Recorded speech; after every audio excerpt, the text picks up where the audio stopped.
Hello and welcome to Six Figure Authors, the show that helps you take your writing career to the next level. I'm Joe Lalo and I'm here with my two co-hosts. I'm Andrea Pearson. And I'm Lindsay Baroker.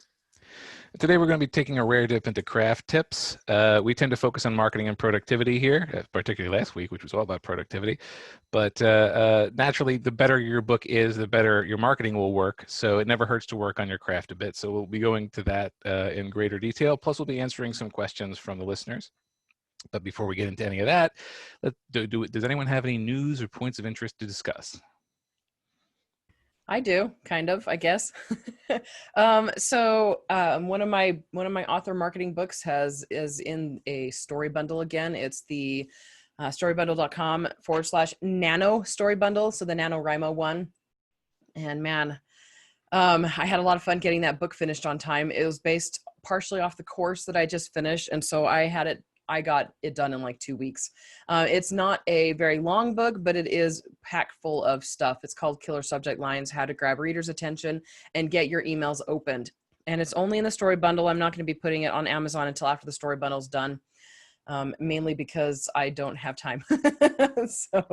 Anyway, so it's in that bundle along with business books by authors such as Brian Meeks, Joanna Penn, Dean Wesley Smith, Christine Catherine Rush, Scott King, and a whole bunch of others. It's a really large bundle. I think there's like 17 books, or actually 16 books, and one course that is regularly sold for $150. That's Dean's. It's actually a course, not a book. And that one is how can your business survive the downturn? And so go to storybundle.com/nano and you can grab my book and a whole bunch of other authors' books and learn how to take your business by the horns and go with it. I don't know where I'm going with that. Anyway, so also Nolan takes his exam on Monday. My whole life has been on pause, and it's just been utter chaos here trying to keep the household under control while he studies. And so hopefully things will calm down after that. And that's pretty much it for me. All right, for myself, if you were here last week, you know that I moved out to the country and I'm now on satellite internet, which gives us a lovely pause. And so it's a little awkward here for recording the show, but I am still hoping that I'm going to go get some boosters or something from Verizon, and I'm hoping I'll be able to do recordings in the future off my cell phone's hotspot. Being in the country also means you don't have a great cell signal. So, but other than that, it's amazing out here. It's like total privacy and great for writing. And I'm becoming like a bird watcher. I put up bird feeders all over the trees, and I guess I have a new hobby. I ordered a camera so I can take better pictures of them than my iPhone, but I'm sure you guys don't care too much about that. I thought I don't really have any great writing, interesting news of my own. I did finally get the rough draft done of my next Death Before Dragons book. I'm doing 3 more of those. Those are the urban fantasy series I launched earlier in the year before turning to epic fantasy in 2021. So small amount of progress this week. Next week, I should be just about done getting everything moved and the old house sold. So I'll get into a more normal schedule. But to give you some actual value here before we jump in, I just wanted to share, this is from Ricardo Fayette. He sent out a newsletter this morning talking about Facebook ads, and I assume some of you may be on the newsletter, so you may have already seen this, but I thought it was worth pointing out because I've seen a few people mention, like Facebook ads are wonky right now, they're not working well right now, and it is kind of a weird time, and I think they have been doing a lot of tinkering because they're basically trying not to get in a buttload of trouble again over the election stuff. So they've been really had some more filters and things on is kind of the gist I get, trying to put a kibosh, is that the word, on political stuff. So that may be why you're having some problems, but there's often authors that are like, I'm getting clicks, but no sales. Now I'm going to read from Ricardo's email. Over the past few years, you might have read a bunch of articles or social media posts by authors claiming that Facebook ads don't work to sell books. I couldn't disagree more with that statement, but I always read them to understand what went wrong in their case. There can be dozens of reasons why people might click on your ads but not buy. Most of the time, it'll be a combination of several of these things. Your cover is not right. Your blurb doesn't grab the attention of the readers. The book doesn't have enough social validation, such as reviews. Your price is too high. You're not advertising to the right people, demographics, where your Amazon page does not reflect the promise of your ad. Just as my own aside there, I think that happens a lot when people are vague in the ad about whether they're actually selling a book. So people click to see, oh, the ad is interesting, and then get to Amazon and they're like, oh, it's a book. I don't read books. So that's something you might have to think about if you're having this problem and you are one of those people that doesn't make it clear that it's a book. Ricardo goes on to say, you'll notice that all of these things are not unique to Facebook ads. They'll negatively impact the performance of any marketing you do for your book. What happens with Facebook, however, is that it magnifies these issues, and it does so because Facebook optimizes for clicks. If you run ads straight to your retailer pages, i.e. your Amazon page, which is what most authors do, you can only run traffic campaigns. That is, campaigns aimed at getting your ads the highest number of clicks. This is what we call optimizing for clicks, and in simpler words, it means the only thing Facebook will focus on is getting lots of clicks on your ads at the lowest cost. For that, Facebook will identify the people within your target audience who are most likely to click on your ad, but here's the catch. These aren't necessarily the people most likely to buy. In a nutshell, that's why if you run into any of the issues above, you'll get a lot of clicks and no sales. I just want to put that out there because I think a lot of people really focus on getting clicks, and that's why I choose to make it, as I said, clear in the ad that it's for a book, because I think that's part of the confusion. We've certainly had people on that say don't do that, and they have good results. So it really just depends. If you're having great results doing what you do, keep on doing it. But if you're getting a lot of clicks and spending a lot of money, but not seeing the sales on the other end, maybe you can make it clear what you're offering in the actual ad. I often put the price in, like, especially if it's not free in Kindle Unlimited or free. That way people aren't going to even bother with it if it's out of their price range. So that's it for my news. I don't know if you guys want to chime in at all on that before continuing on with Joe's news.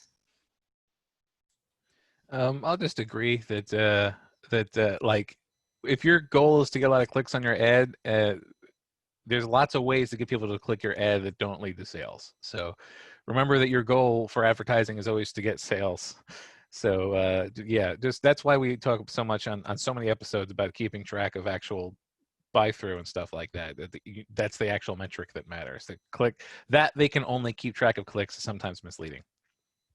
And for my news, I don't have much news. If you're watching the YouTube video, you'll see that I am surrounded by more stuff than usual. I'm surrounded by laundry baskets full of photos from my parents' house. And they're in front of me and piled on either side of me. I have scanned, cropped, and uploaded 2,000 photos in the past week.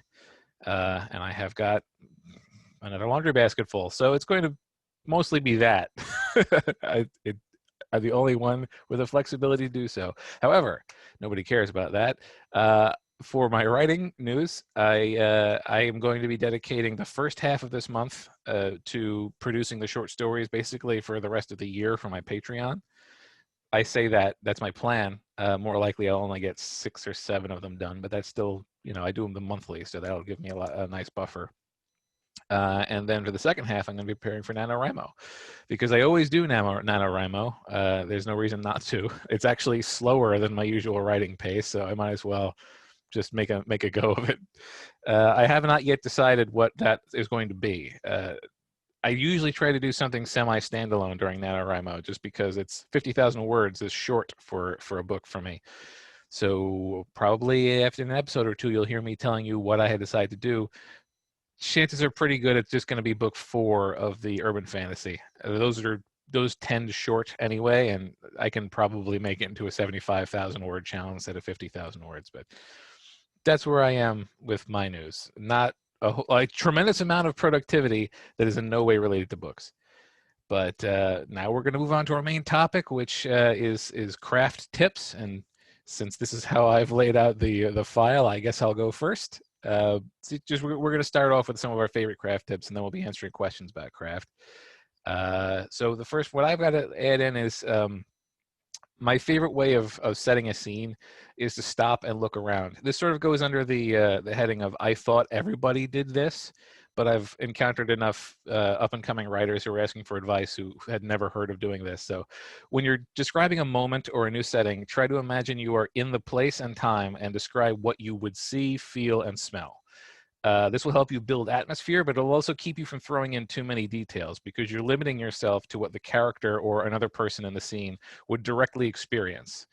Even if you don't do it explicitly, by limiting yourself in that way, it'll make the reader feel central to the scene, but it won't bog the scene down by telling you 1,000 things that aren't terribly relevant because they're, we can have a lot of fun describing a scene, but if you describe the entire countryside, you might lose the reader. But if you describe just what's surrounding them, then that's super useful. And also, I said see, hear, and smell. People often forget the other sensations, and I think that they add an awful lot. Just what I know as a reader, when somebody describes those aspects of a setting as well, like, it's the fall, if you could smell the dry leaves, blah, blah, blah, it just pulls me a couple inches deeper into the story. So don't forget the other sensations. Also, you should be mindful of sentence length. As a rule, you don't want your sentences to be too long to be easy to parse. Like, I've encountered a lot of people who put together structurally correct sentences that are compound clauses, and like you have to keep the structure sort of suspended in your brain until you get to the end, and then it sort of collapses into meaning, and it can be exhausting.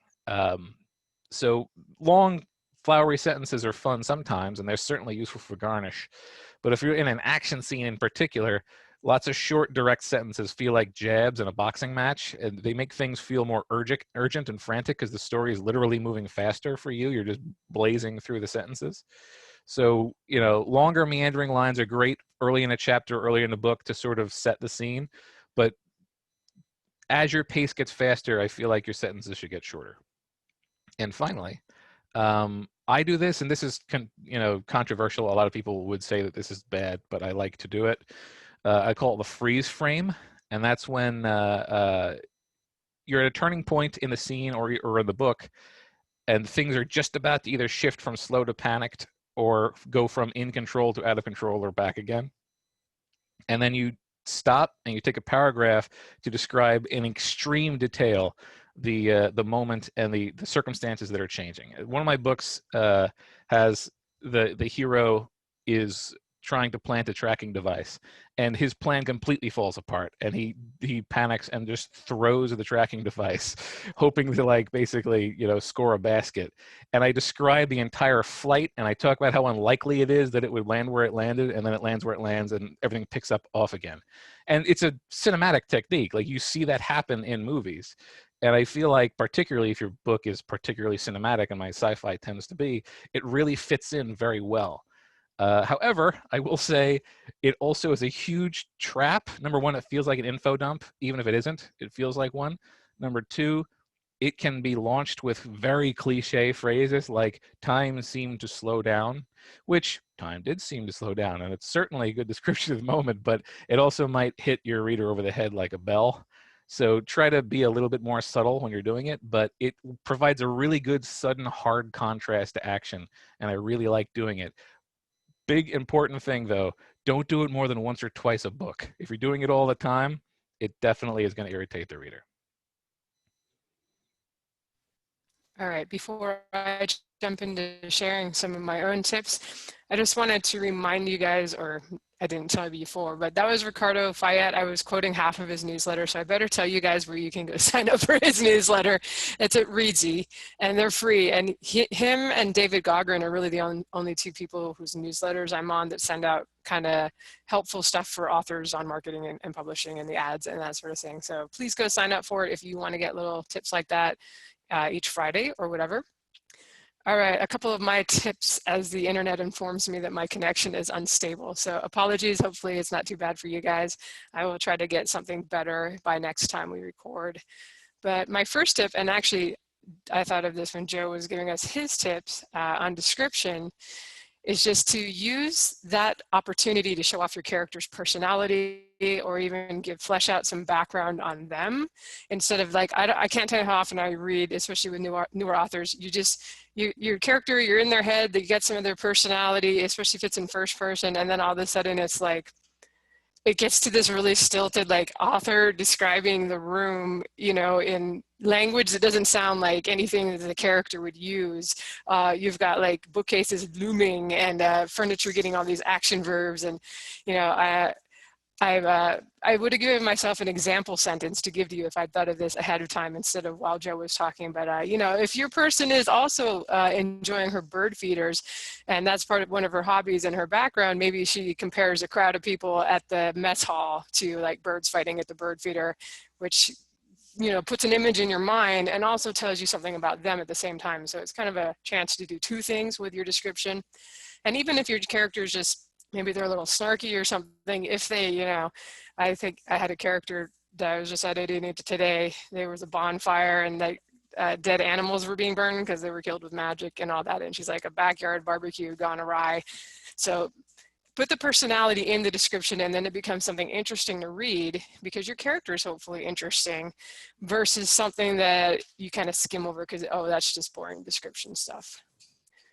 All right, next one is, and we've kind of got some questions coming up, or at least one, I think, on opening sentences and opening lines.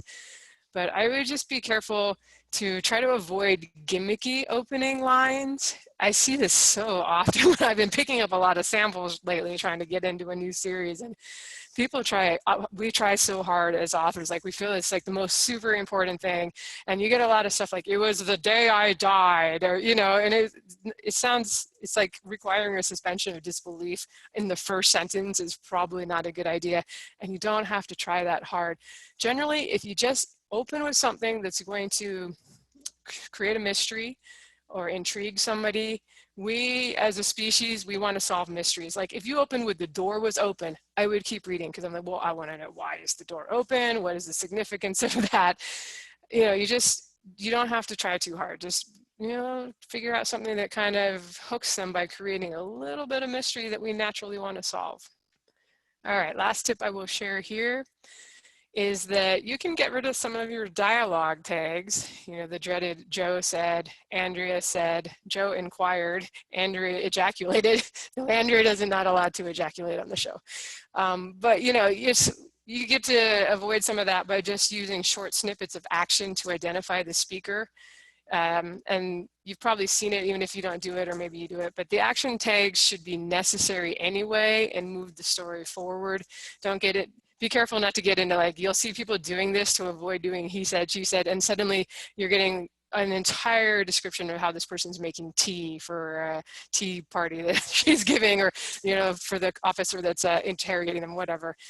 I've got a dog roaming around. I'm recording in the dining room, guys, trying to be closer to the modem. So lots of distractions, dishwashers going. It's a great professional studio setup. But yeah, so just be careful with that. But you can definitely use action tags, or you can kind of interject the character's thought in a short sentence after the dialogue, again, to identify the speaker, but instead of just I said, he said, that kind of thing. So I will let Andrea ejaculate on her tips for you before we go into the questions. Sounds great. So, yeah, okay. So, sorry, I'm so brain dead. I'm still not feeling well. I mean, we were sick all of last week. The baby's still sick, and I started feeling sick again today. So hopefully that's not going to go anywhere. But my first thing here is to find creative ways to get the information across. So, info dumping is a big problem. But even for experienced authors, I've seen really experienced authors doing it. A doctor would never say to a colleague, he's having a heart attack, you know, that thing that happens when a heart stops. His colleague would already know that. So I think that's called maid and butler. Is that also what it's called? Maid and butler, something like that. Anyway, so one of the best ways to introduce stuff the reader doesn't know is to put, as you know, Bob, exactly. That's what Lindsay just said. One of the best ways to introduce stuff the reader doesn't know is to put in a character who doesn't know what's going on. So that works really well, because then more experienced characters can explain what's happening. Another way, like in first-person narrative, the character will casually address the reader, and this happens in pretty much every first-person book I've ever read. they kind of explain things about themselves or about their situation, like I'm a brat, I'm a sarcastic brat, I don't care if it bothers people, things like that that we don't really think to ourselves, but that get the point across for readers. And then another way, if you're not doing either of those, is to share the information with a sentence here and there, every few paragraphs. And this can actually lead to readers being frustrated, but honestly, let them be lost, because the lack of info helps keep them glued to the page. And then I mean, if you give them too much information, it satisfies their curiosity and gives them no reason to continue reading. And so don't worry so much about getting the information across. A lot of the stuff that authors will put in the beginning isn't always important or necessary, and that's going to be the more inexperienced authors. There is stuff that's going to be important that you need to put in the beginning, but you got to find a way to do it naturally without it feeling like that, as you know, Bob thing. Okay, so next, vary the names you give characters, like give them different lengths, different endings, different starts, different nationalities, etc. And the one thing I like right here, Michael Crichton was a master at this, because he's a master at pretty much everything. He's one of my, love his books so much.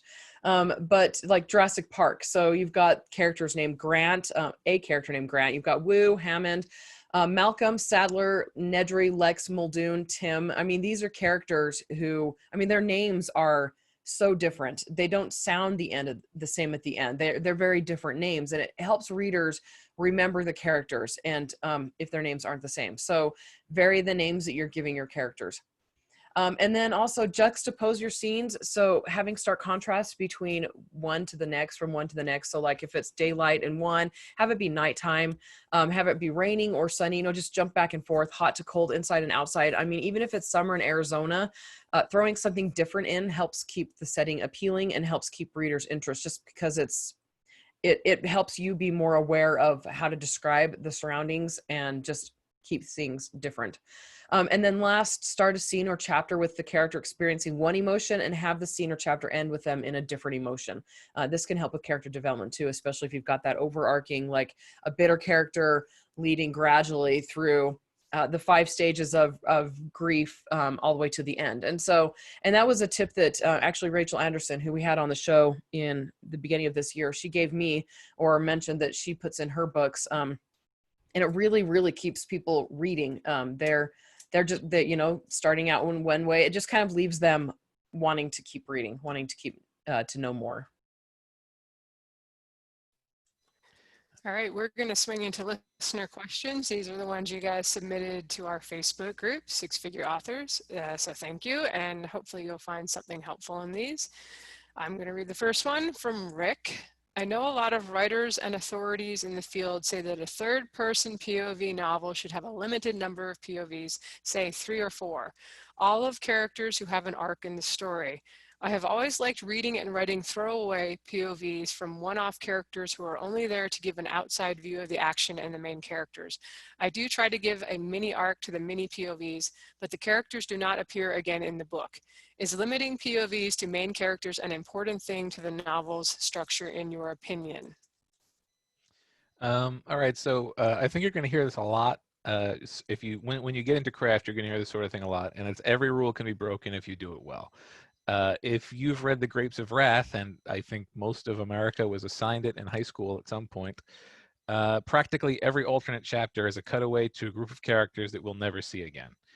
The trick is every single one of those chapters is illustrating an element that was relevant metaphorically to the events of the book or to the country at the time.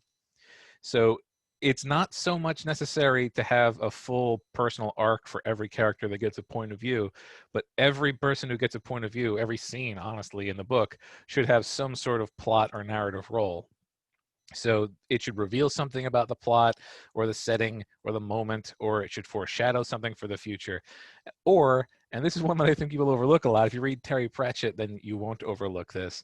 It could just be used for a good gag or a tension reliever, because that is also a part of the narrative. If like you need a moment just to break things up and to get the reader out of a mental rut, you can switch over to somebody else and do it like that. I would say, like, in general, you don't want to confuse your reader by throwing somebody in for like 2 or 3 scenes and then never again. So a single scene as a throwaway, or a single scene as a gag, or a full POV. But you go the in between is where you're gonna get lost. And I honestly, I don't see anything wrong with doing it. It does depend on the genre you're writing in. For example, I mean, a lot of the genres I write in, they don't lend well to having more than one POV, even if it is the third person past tense book. And keep in mind, there are readers who absolutely hate POV changes. My first series is epic fantasy, teen epic fantasy, and I had a POV change. I just went between two different characters because it was, middle grade when I first started it. And my editor hated it. She was so not okay with it. And I was like, well, it's common in this genre. And this was years ago, like this was 12 years ago, back before she, had been an editor for very long. Now she's, she knows everything. She knows everything, guys, my editor. But anyway, so some readers absolutely hate POV changes, and they will avoid books that have POV changes in them. But like what Joe said, if there's a rule, it can be broken. Just make sure you're doing it well and that it has a point, because breaking reader expectations can result in lower downloads. I'm not going to tell you can't do it, obviously, because especially if it's something that you enjoy doing, just recognize that if it's not in a genre that if you're putting these throwaway POVs or even any POV change into a genre that doesn't handle that well, that it could result in lower downloads. But again, we don't write just for downloads. Actually, I do. I think I've told you guys that before. I'm kind of at the point now where I want my books to sell, dang it.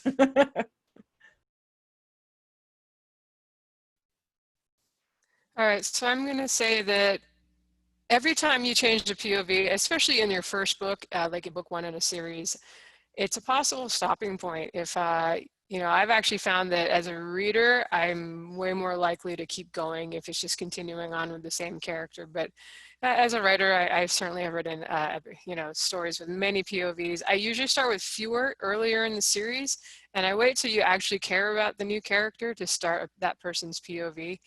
And I guess my question here for you would be, and I see this more in fantasy, so I don't know, I'm going to kind of guess maybe you're writing fantasy because I've seen a lot more of this, and it's not that it can't work. I do think it might, you specifically mentioned that it was ideally to give an outsider's kind of look at your heroes. And I think later in a series, that's going to be like super appreciated and really fun for the reader. I don't do this often. In fact, I think I may have only done it once, but I think it was like book 6 in my Dragon Blood series. You know the characters by then, the great pilot hero and the witch character are living together in their new house. And book 6 opens with 2 delivery drivers, with a cart, because it's a fantasy world, bringing a couch. And you get to hear them gossiping about the general and his witch. And so that's kind of fun to give the outsider's point of view to characters that by this point the reader's really invested in because they've read 5 books with these characters. But the scene also ends with a dragon showing up and incinerating the couch. So that also is a jumping off point into the story. So I would try not to make it too throwaway, make sure you're still revealing something about the plot ideally, and, or new information for the mystery of the characters. That would be my thought. And also kind of, this is like knowing your strengths. Are you really good at writing characters? Like, can you immediately give characters like really distinct personalities that suck people in immediately and they're intriguing? Because honestly, I find that pretty rare as a reader when authors are really good at characters. There's a lot of, epic fantasy. There's a lot of epic fantasy with really bland heroes out there. And you're willing to read it because you love the story and the scale and the plot and everything. But so know your strengths. Don't create a whole bunch of characters if that's not something you're like. You would say, number 1, I'm good at characters. So that, because otherwise it's a place where people are going to go, oh no, not this again. Let's just get back to the story. So maybe between you and your beta readers, you can kind of figure that out. Or Andrea's editor might be able to help since she knows everything. All right, Andrea, I'll pass it to you to read the next question. That's funny. If Tristy's listening to this, her ears are burning. Okay, so Vanya asks, what are the key elements that should go into the first page or 2, or the first 10%, if that's what Amazon shows of the look inside of every book, such as no info dumps, of course, thoughts on prologues, too much setting, too much character backstory, too much world building. I've heard never start off a book with someone speaking because readers have no idea who is speaking, but I have to admit I'm guilty of this. Well, I want to start with, I have no problem with starting off a book, someone speaking. I mean, The narrator, if it's a book written from the first person, and therefore the main character is a narrator, then you have to start with someone speaking. Call Me Ishmael may as well be a line of dialogue, and that was a pretty good book. But yeah, so controversially for some, I almost always have a prologue. I understand why people don't particularly like them. It's kind of a gray area of what exactly its role is. But in a non-series starter, I pretty much always have a prologue because it serves, that's the way that I establish the context within the series in relation to the last one. I give you a little moment. It's usually like a slice of life moment where we are able to catch up with which characters we're going to be looking at and what they're doing, what they've been doing in the interim, so that chapter 1 starts off with the actual story. When it's not a series start, well, when it's a series starter, when it's not a mid-series book, I don't always have them. But when I do, I like to use them as like an in medias res, just like jump forward into the action, so that the first chapter is now like is now a how do we get here to that. And again, it's a cinematic device, but I use a lot of cinematic devices in my writing. It's just a way to sort of, again, if you're trying to capture the interest of a reader, if you give them a crazy hectic moment, and then slap them into the setting description after that, it it's Pulp Fiction. Pulp Fiction, you can start Pulp Fiction at any point in the movie, and it won't give you any better context than any other point in the movie. The movie is so chopped up, and as a result, your brain is constantly working. And again, as Lindsay said, mysteries keep people involved. So I that's what I use my prologue and starts for. Now, what should you put? What's a good opening? You need to quickly introduce a character and a setting. That's what I like to do with the first few pages. Give a character, setting, action, and then sort of introduce setting through further actions. If you don't want to fully define anything in the story, like I should say, you don't want to fully define anything in the story in the opening lines, because again, it should be a mystery that draws you further in. But you need to give enough personality, enough texture, so that people kind of want to hurry forward and find out exactly how we got here. So that's what you should do. Establish very quickly if it's a kind of book the reader's going to want.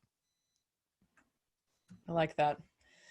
So a lot of my advice, I mean, throughout this whole episode basically, is it just depends on what genre you write. So for example, prologues are very common in epic fantasy and pretty much any genre that lends well to a longer book.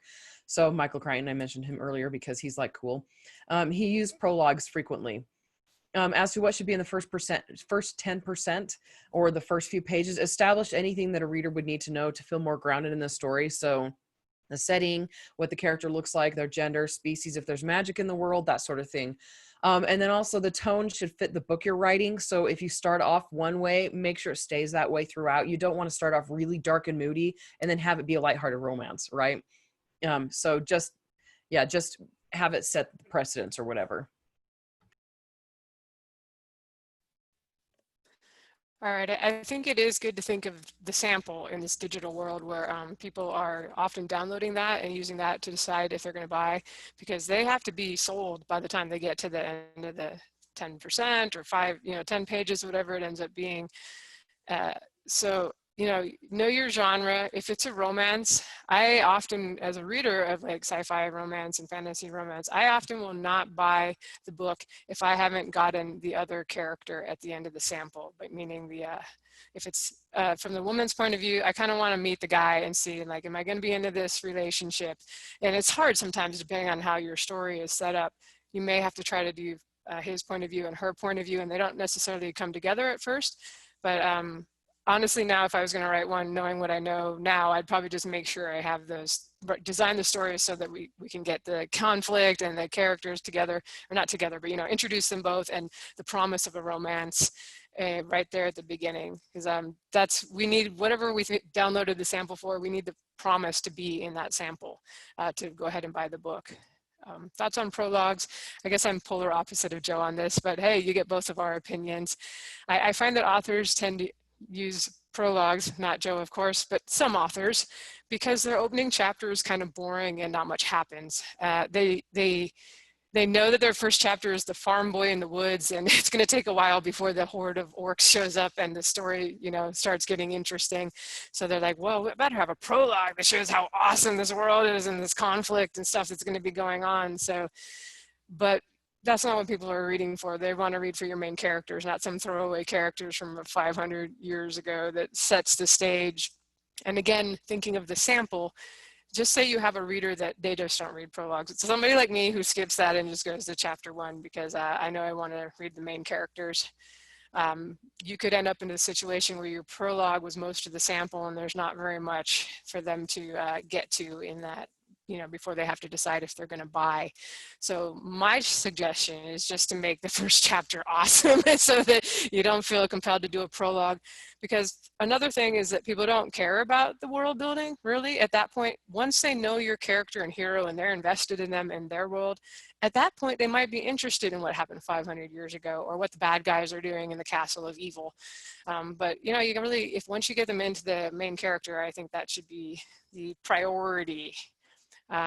She had a lot of questions here. So the next thing is that, you know, just trying to get that mystery in the first pages is what's going to draw people in.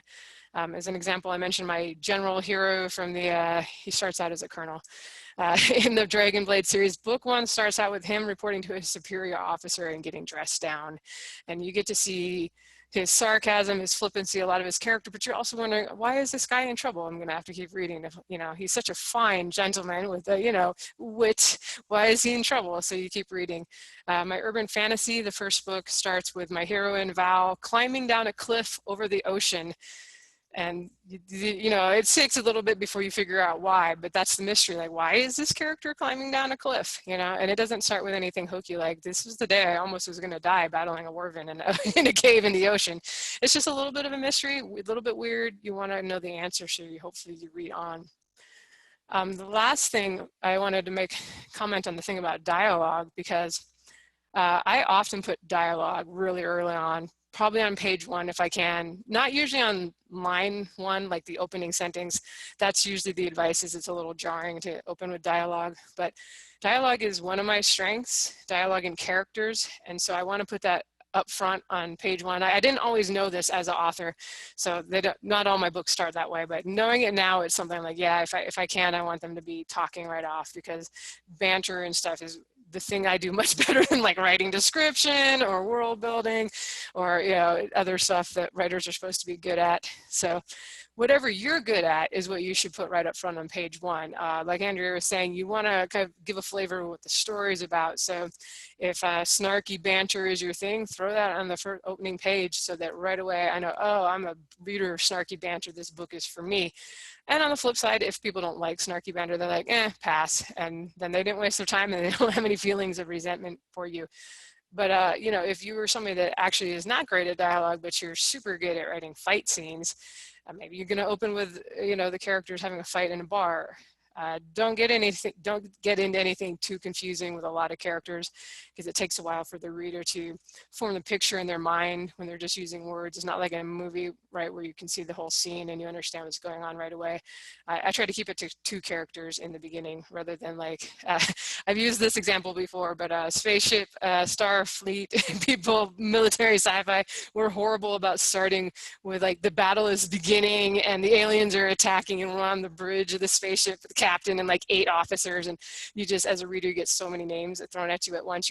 It's really hard to get a feel for what's going on. So keep the opening simple to 1 or 2 characters if you can.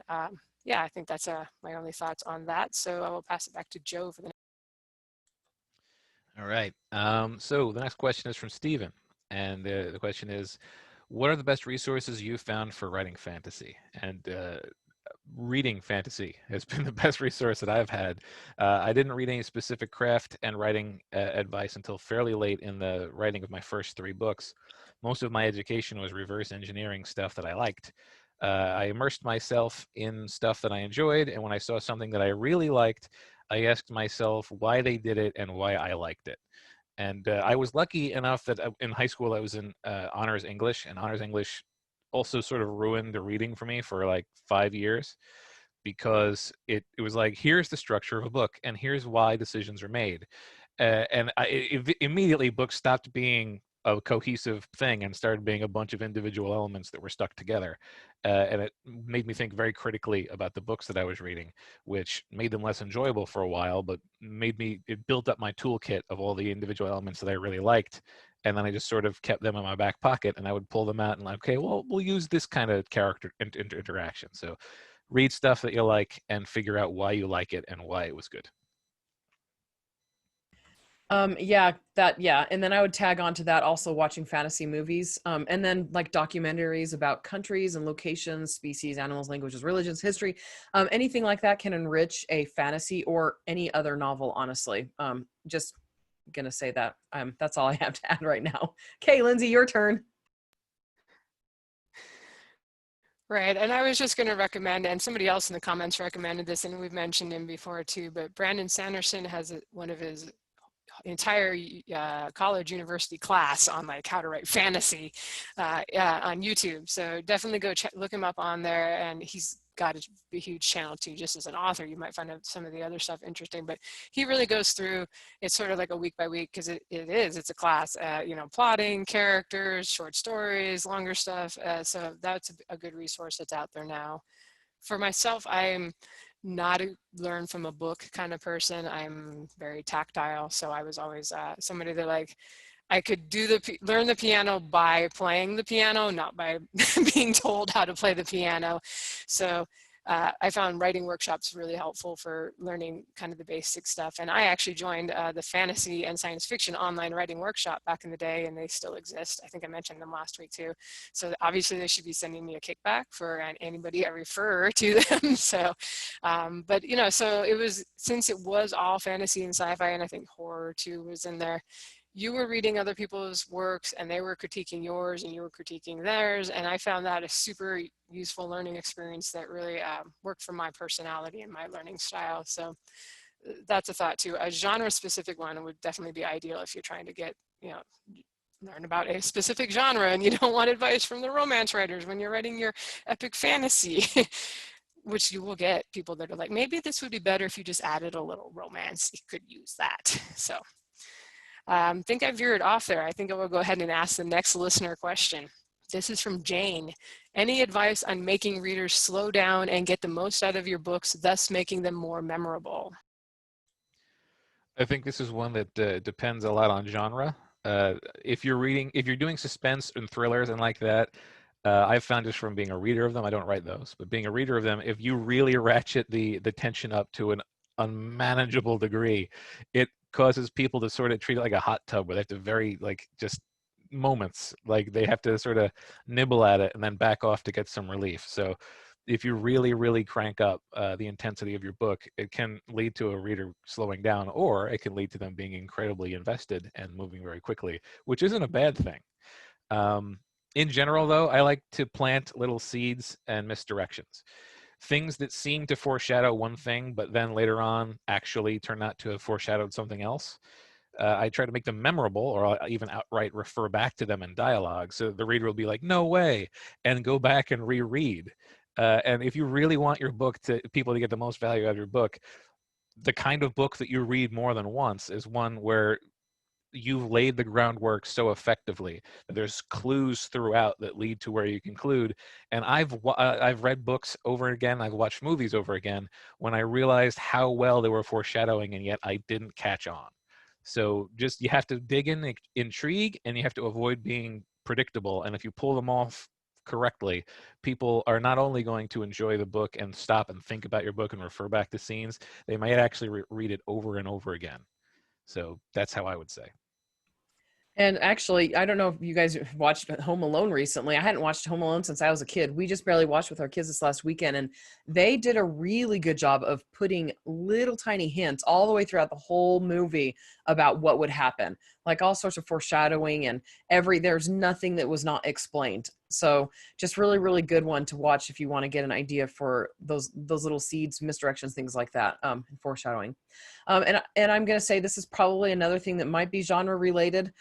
I don't know. So some readers they savor books. They take their time reading. They're attracted to certain genres that just lend well to like reading and savoring, slowing down. And some readers devour books, and you can't get them to slow down regardless of what you want to do, want them to do. So I don't know. I would say, I don't know. Like this is a hard question to answer.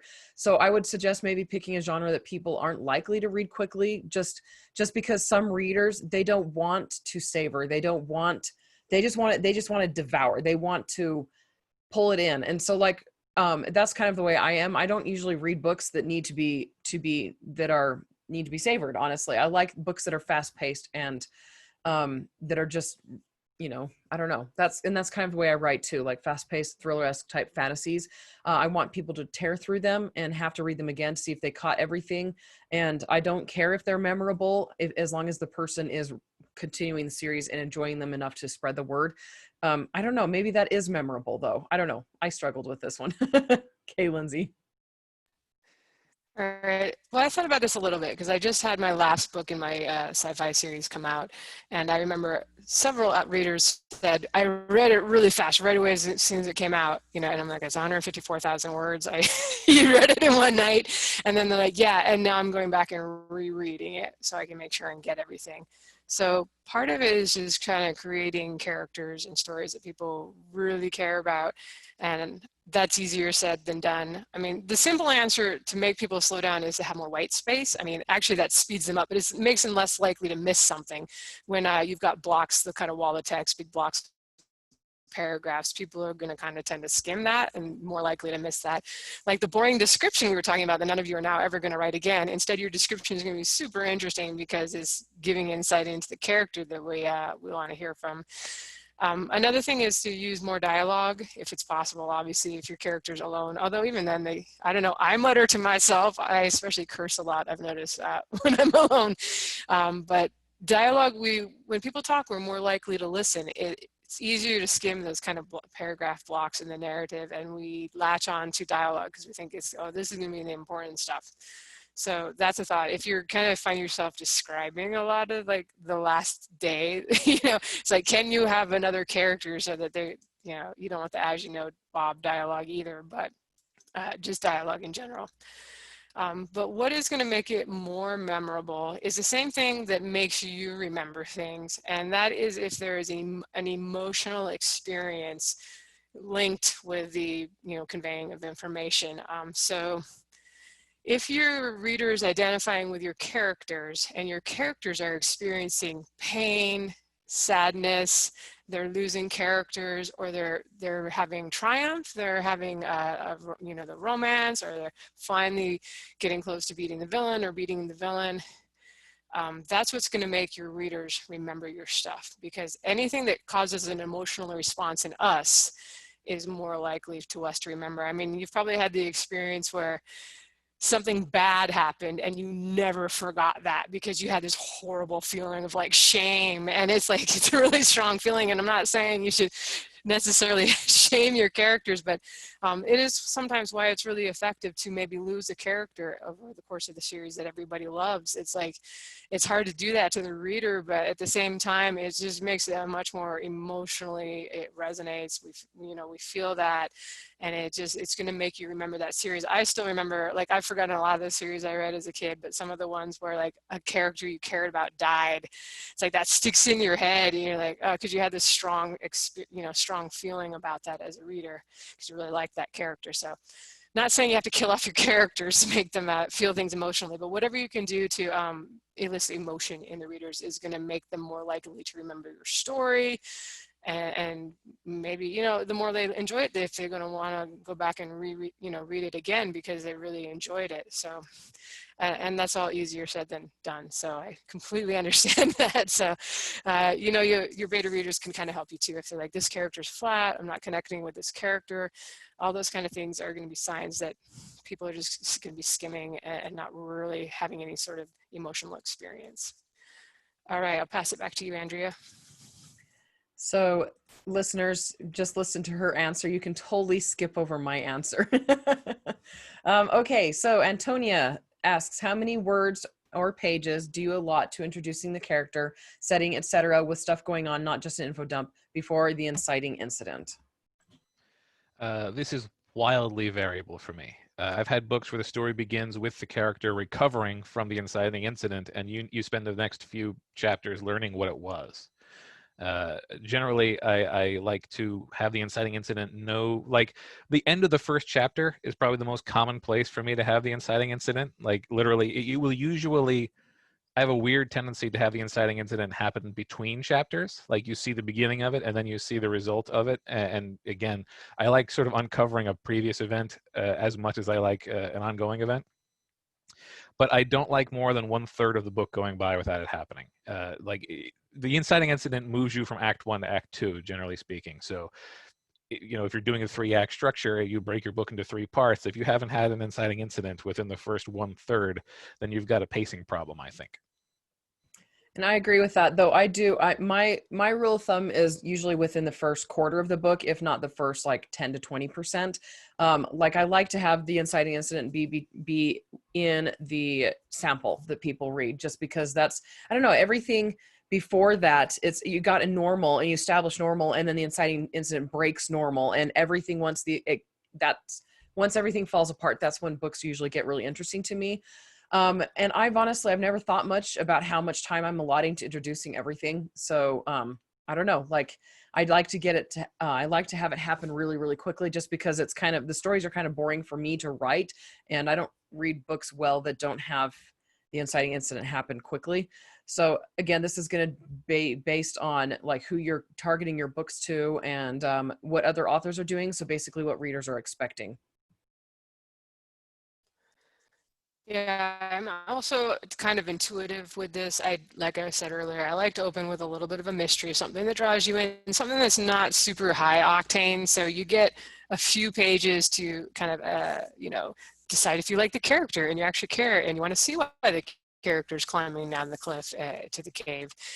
But so that opening mystery intrigue can kind of pull in the reader without immediately throwing them into something before they've decided if they care about the character. Because that is something, if you start with that epic battle, the aliens are attacking and all that, and the reader doesn't care yet, it can be more off-putting than interesting. But I would say also by the end of the first chapter, it's maybe not the only thing that's going to happen plot-wise. There may be like some bigger thing that we find out along the way that would probably be more qualified input in quotations, the inciting incident, but there's usually something by the end of the first chapter. They're off on the mission, or you've been the general I had talked about opening with, the colonel he was back then. He's being punished and he's sent off to like be the commander of this penal mine. And you're like, oh, that can't be anything good. So that's his thing. And then we get the female POV character. That one's kind of a romance, and her thing too. But so I've definitely, by the end of the first chapter, you need something there as a hook, whether it is what you're going to define as the inciting incident. It needs to be something that, if it's not that, then it's a conflict that, and or mystery that we want to see resolved and is going to keep us reading on. Go ahead. Joe is up next with Meg's question. Yep.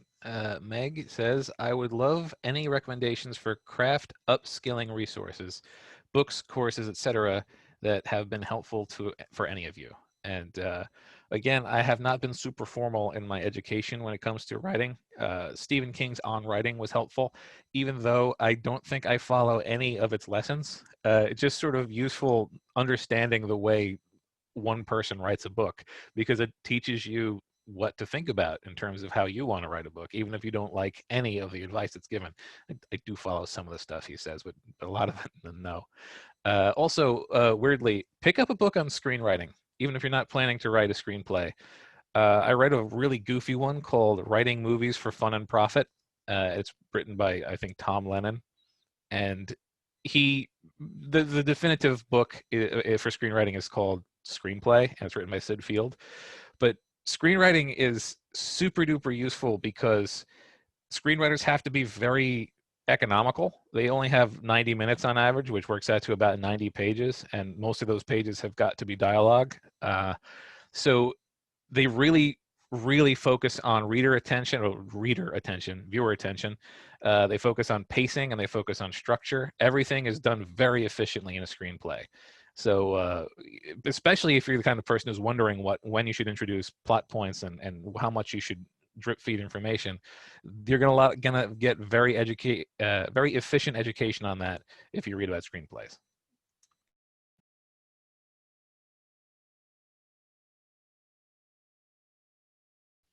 Hello, I guess I will go next because a little boop sounded and Andrea disappeared from the call. Okay, so for my answer to Meg's question, so upskilling, I'm gonna kind of read that as you've got some basic stuff and you're feeling pretty confident, but you'd like to continue learning as an author. So my answer for that is gonna be, if you have favorite authors out there that you just love the way they write, they really suck you in, you know, you want to be like them when you grow up, or, you know, no matter what age you are now, right? I would go out there on the podcast, on YouTube, on the web, and see if you can find interviews they've done, any advice they've given. I used to love it when like you'd get a special edition or an omnibus or something of a series that's been out for a while, and the author would write a foreword, and you'd kind of get some insight into their thoughts. Like there's a whole book of essays by like Ursula Le Guin, and you know, just you can just kind of get like some, I don't know, it's hard to say, I don't know who your favorite author is and what kind of advice they give, but sometimes there's some real gems in just whether it's about publishing or whether it's something they like to do, or how they got the ideas for certain characters, that it can be really I don't know if I call it next level stuff, or just beyond like the basic stuff you're going to get in any craft book that you pick up. So definitely, and you know, I guess emulate them, but or just learn from your favorite authors, the people who are really doing what you want to be doing. And Andrea's back, so I'll pass it back to her. Am I muted still? No, I'm not muted now. I have no idea what happened. I like unmuted myself and the screen went like, I guess I hit the shortcut for exit meeting. like leave, this place is not good for me. So I haven't done a whole lot of focus into craft just because I haven't ever known where to go. I've wanted to take craft classes, and if I were to do it, I would probably go through Dean Wesley Smith's classes. I know he's got a ton of really awesome courses that are available. And then I've glanced through Stephen King's On Writing. I don't remember anything from it. And then I definitely agree with Joe's suggestion on screenplays. I read the first like quarter of Save the Cat, it's a screenplay book, and it was very, very helpful. So that's basically, I don't know. I've mainly just read books and watched movies and paid attention to how I feel while watching those and reading those books. That's basically where I've gone for my craft help.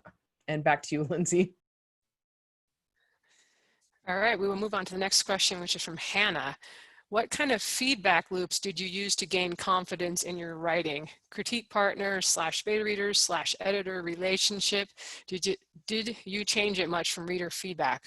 I'm letting my lack of confidence stop me before I've even started. And she was actually one of the folks to recommend also Brandon Sanderson's creative writing lectures on YouTube and his Writing Excuses podcast, as well as Fantasy Fiction Formula by Deborah Chester. Don't know that one, but she says the foreword is by Jim Butcher, as she was his teacher. But Joe, take it off for how can you how can you keep lack of confidence from stopping you before you even start? All right. Believe it or not, in my case, my lack of self-confidence actually helped me get over my lack of self-confidence, because my thinking when I was finishing up the book and whether or not I should release it was, well, no one's going to read it anyway, so it's not like it matters if it's bad. So like that was probably the second to last thought that pushed me over to actually releasing it. It was like, ooh, who cares? No one will know.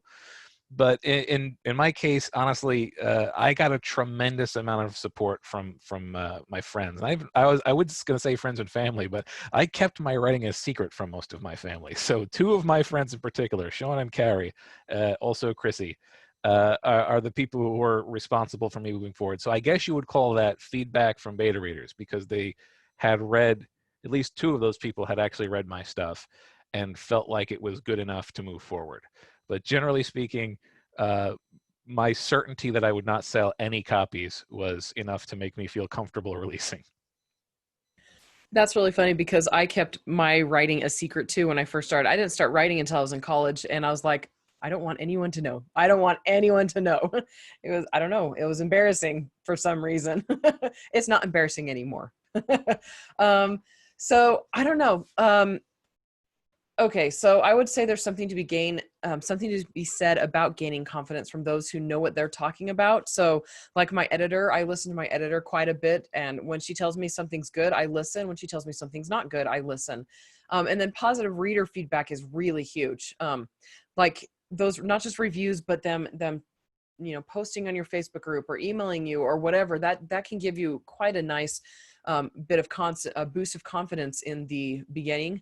And even later on, because everybody goes through phases where they're like, is this book crappy? And then I don't know, some authors turn to like readers groups and writers groups, things like that. They can be really helpful for that. But I tend to put my readers' opinions and my editor's feedback ahead of other authors, especially if those authors don't write in my genre or don't read my genre. Though in the beginning, especially when you first start out, pretty much there's something to be learned from pretty much everybody. And even somebody who's not experienced in your genre can help you fine tune and gain confidence when you do something really well. So I already mentioned the writing workshop that I joined before, and that was really helpful for me. That was really all I had access to. I didn't know anybody locally that was writing sci-fi and fantasy and could start a group with me. Not to mention I would have been kind of horrified at the thought of in-person stuff as a hardcore introvert and someone who wilts under the stern feedback given in person. Somehow it's a little easier to digest it, the written word, and there's no social discomfort or less. At least that's what I found. But the critique groups, I've kind of found like if you can please other authors, that's like the toughest group. Authors and editors are like the hardest to please. You'll find that like if you got those people going, yeah, your story is pretty good by the end, then you'll probably find that normal people, meaning like readers and not necessarily authors who are have been trained to deliver critique as part of their experience. They're usually often easier, not always, but often easier to please. So if you can get it past editors and other authors who are in the critiquing mode, then that's probably a good sign that it's ready to go. Also, one thing I did, because this was the only way to go back then, this is a little bit before Kindle and all that, was submitting short stories. And once I never did get the pro sale, the mighty vaunted 5 cents a word sale to some magazine that people had actually heard of. But once I started, I sold some stories to anthologies and, and a few smaller magazines. And that gave me the confidence to know, like, okay, at least my writing is good enough that people are willing to give me a little money for it. So I actually think that's, even in this day and age of being able to just go straight to self-publishing, I think that's not a bad idea, especially if you're kind of still working on your manuscript and stuff. But if you've got some short stories on the side, try submitting them. If that appeals to you, you don't have to, but it is a bit of a litmus test. Like if you're able to start selling things to editors, then you kind of know, well, at least every story may not be awesome, but at least my writing is at a level where people are willing to pay for it and actually want to print it in their little magazine or their anthology. So that's what did it for me. I'll pass it back to Andrea for the next question. Okay, Kat asks, what craft recommendations do you have for a series? I know the plot needs to support multiple books, but what about the character goals, motivations, weaknesses, and strengths? Should those change every book or grow? Do people get bored if a character has the same things for too many books, for example? All right. What I like to do is have a separate character growth person. I like to have a separate character growth personally, and then as part of a group. So in book 1, maybe your characters are working on themselves, and they come together, and they in book 2, it's not just working on themselves, but actually working on the group. Learning how to function with the other characters. And then the interpersonal growth starts to happen, and then relationships and romance becomes a focus moving forward, and then maybe rivalries and falling outs, and you remove a character and suddenly the group has to learn how to work together without that character. And you end up with a series of unique pieces of growth that so you're not treading on old ground. What you really want to do is avoid treading on old ground. You don't want the same growth arc over and over again without a very good reason for it.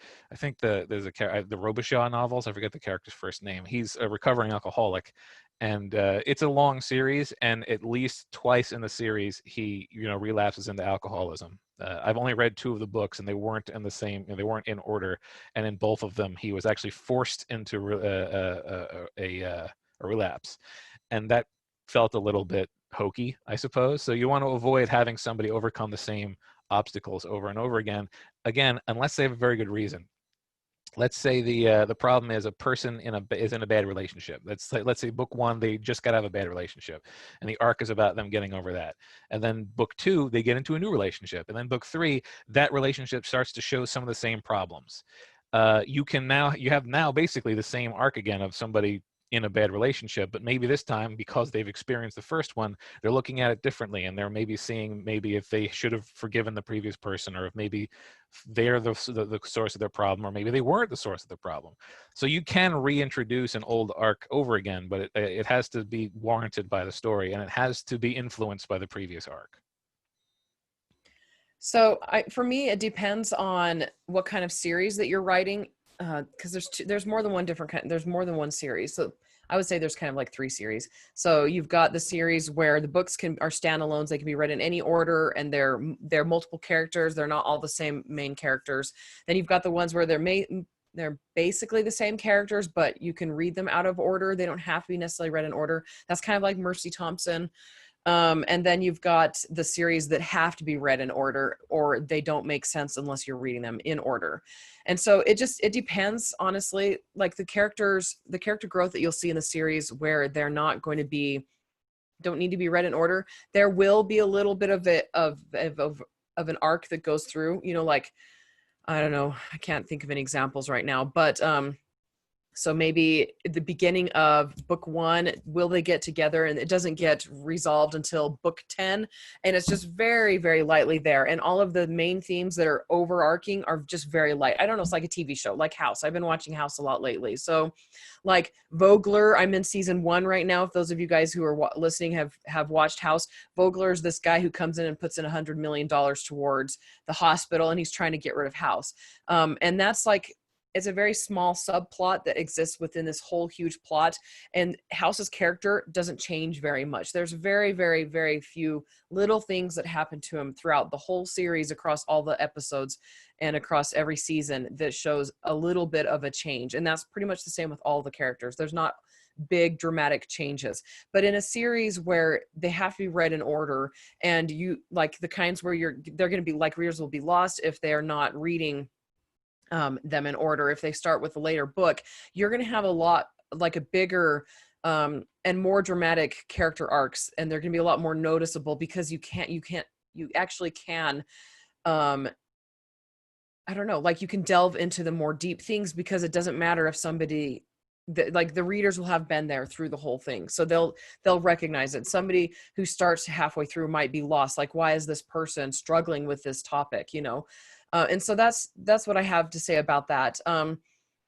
Goals, motivations, weaknesses, and strengths. I feel they should change every book, or should grow. And you don't have to have it always be a getting better. Like having them get worse over time is fine too. And yes, people do get bored if characters are doing the exact same things. And that's going to be like the exact same climaxes, the exact same battle scenes, exact same everything. People do get bored if everything's always the same. Right. This is going to depend, as Andrea said, somewhat on whether you're doing, the reason I like kind of the space opera epic fantasy where you have this big story arc from beginning to finish is it just seems a little easier to layer these things in over the course of the series. Your characters are going from, just these whatever haphazardly collected band of heroes to like, okay, we can save the galaxy. And in that process, we realize that we are maybe much stronger people than we realize, or we have much more to give, whatever they realize. And again, same thing, if you have a romance or a character relationship, that can really give the sense that we're making forward progress. As an example, my urban fantasy series was kind of intended, they're all standalone stories, but I definitely had arcs with the characters. There's a romance with the guy that starts out as the antagonist in the first one, and then there's also a relationship with a daughter who's been living with the ex-husband. A teenage daughter, you know how great those are to have a relationship with when you're a mom anyway. So, but it really starts with when they're really antagonistic when they first meet, and very gradually over the rest of the books, they're not lovey-dovey by the end, but there's something we enjoy seeing as a reader is the evolving of a relationship like that, and the characters kind of, maybe growing a little bit in the process. But it is a little different, tends to be a little different with series that are like standalone. It's a, like a PI story is a different, mystery to solve in each one. You often see a lot of the examples out there. There's not really much character growth, but I think if you have the option to do it, give them something in the first book, even if you're thinking this is going to be 10 stories, 10 books, and there's going to be a different mystery, complete story in each one. They're going to stand alone. So you don't want to have a whole backstory that you have to explain. Like, you can still have those things progress. Like, if you've seen sitcoms or series have been on for like 8 years, I think I've mentioned before that I was a big fan of Frasier, and ironically, I don't think Frasier changes that much in the whole 11 seasons of that. But Niles and Daphne have this. The whole reason I was watching that was to see their relationship. Niles like breaks up, finally realizes the wife is not for him that he's been married to, and he loves Daphne, but it takes him like 8 seasons that they finally figure it out. And that kept me reading or watching as a viewer, because I wanted to see it, I wanted to see that change. And, it does, like I said, it doesn't have to always be romance, and it can be just personal stuff too, personal growth. It doesn't have to be all character stuff, but relationships with other characters changing can be some of the easier stuff to write. It can be a little bit forced or feel a little unnatural if you're having your character just sitting alone and thinking about like going into depth. I'm changing as a person as a result of these things that have happened. So doing it, relationships in between characters, however, can be a great way to show that kind of growth. And I'm kind of rambling a bit, so I'm going to move on. Let's just do one more question. We've been talking for about an hour. I think I'll pass it to Joe to ask. All right, our last question is from Dale, and it's a good one to go out on. Making characters more engaging for the reader, what are your top tips? In my case, there's some borderline gimmicky things I like to do, and I don't care if they're borderline gimmicky because I like to do them. If you give them a subtly or sometimes completely over-the-top distinctiveness to the way they talk, for example, this is better for a secondary character than for a main character, although you could do it with the main character. I've got a lot of side characters who have got verbal tics or weird dialects, and it immediately sort of adds flavor to them. In general, giving them a relatable quirk or a flaw is a very good way. And again, it shouldn't feel tacked on. It should feel organic from their history or from their personality, but just a little thing about them that makes them imperfect. It tends to connect to the reader because it turns out most readers are not perfect either. You should give them, and this is my favorite one, you should give them like a hidden depth that we see little flashes of now and then, because the moment you see just a little element of their character that has not been revealed before, and then it's quickly covered up or glazed over or whatever, immediately the reader is intrigued and they want to know, like, well, why did he do that, and will he do it again? They start watching for the next time it might come along. If you have a dim-witted character, and I write a lot of dim-witted characters because they're fun, and then in a conversation they are remarkably philosophical on a certain topic, or they manage to very concisely and insightfully encapsulate the conversation. All of a sudden it's like, man, I can't wait until the next time he gets a chance to do that. So giving them little glimmers of what's underneath will really sort of get your reader interested in the character. If it goes the other way too. You don't have to have like a sort of a dopey character show something that's not dopey. You could have a debonair character who's super dashing and everyone wants to be him or her, and then just give a little piece of evidence that they're overcompensating for something. And suddenly you didn't even give them a flaw. You just reveal that there exists a flaw. And people are going to be like, oh, I can't wait to see what that turns into. You just have to hint at things. And I think it automatically makes people more interested in the character. And I like the idea. I've never written a dim-witted character. That would be kind of fun. So I would say put them in a position that really sucks, like something that readers would hate. Something that I don't know, like my first book in the Mosaic Chronicles. There's like an overabundance of spiders, and you don't find out until later on that there's like this evil spirit who's controlling these spiders, trying to get the main character's attention. And so there's thousands of spiders. And that really, really has gotten the attention of readers. And they remember that series because of those spiders. Or my current series where he's being black murdered into killing people. But it could also be something as simple as finding a new job, a job that they absolutely that like sucks, that they absolutely hate, like they're tired of emptying outhouses, something like that. Just make them, like, put them in a position that is awful, that strikes readers as, relatable. So I think the big thing is that for a character to be engaging to the reader, especially if this is your protagonist, we need to identify with them. So, I mean, great if they have a lot of personality and quirks. I love that stuff because it's a great starting off point to kind of make a character stand out and help you develop them as you're writing. But basically, if they need to have goals and motivations that we can understand and care about, like we can get, whether it's well, okay, the character I mentioned, Val, who is a, assassin, total badass. She's got the magic sword, the magic trinket. She's good at her job. She's got half elven blood, so she's really hard to kill. But then we see, right away that she has this daughter that she wants to have a relationship with, and she feels the rejection when her daughter's like, no, I'm too busy this weekend. We can't do our sword fighting lessons. And so we can all identify with that as a reader because we've all been rejected by somebody. We really want them to like us and care about us, and they're pushing us away. But at the same time, it is a relationship worth pursuing. And I think we've felt that.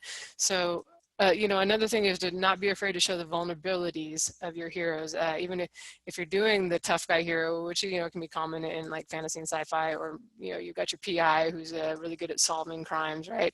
Just these little vulnerabilities, don't be afraid to show that stuff because it really helps humanize them. And it makes us identify with them. And the part that they're badass at the same time is awesome because we love to also, live vicariously through those characters. So I guess the thing to ask yourself if you're reading a character and they kind of, that you're writing and it feels a little flat to you, is just always ask yourself, why should the reader care about this person? And maybe it's that you need to go back and like add a motivation for them. Because sometimes we forget to do that, especially with side characters. Like they're just on the crew, they're along for the missions. They're always there supporting the good guy, but why? What is the reason? And are they trying to accomplish anything else on the side? I had a character in a space opera series that he's just a security guard. He's along for the ride and, he's getting paid. But at the same time, he happens to love barbecuing and he's creating his own sauce line. And he has dreams of becoming like the next Emerald or some cooking person that makes sauces. I don't know, Martha Stewart.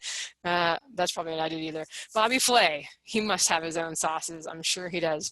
But things like that, motivations, dreams that we can identify with, because who does not want to have their own sauce line, things like that can help us identify with the characters that maybe otherwise you're like, that character's kind of throwaway. They're just there to like move the story along. So vulnerabilities and then motivations and goals that they're working towards, not just for the protagonist, ideally, and it's hard to remember all this stuff, I know, when you're writing, but for the side characters too. And you never know when some side character will become a hero of it in his own right or her own right and get a spin-off series or something like that. All right, I think we're going to stop at that point. We didn't quite get to everything. We'll see if I think we have a guest next week, but maybe we can answer a few more of these in the future. I guess I'm done talking here on my hinky satellite internet with dogs clacking around in the background, and the dog who's still wearing a cone was bashing her head earlier against the wall, so I'm sure the audio picked that up and it was great. Thanks everyone. I'll hand it back to Joe to sign off there. All right. I think we're going to be revisiting this topic again because it turns out there's a lot to talk about when it comes to craft. So thank you for listening, and thank you to Joshua Pearson for producing the show. You can find the show notes and leave a comment or a question at 6-Figure Authors with the number 6. And that's it for this week. See y'all later.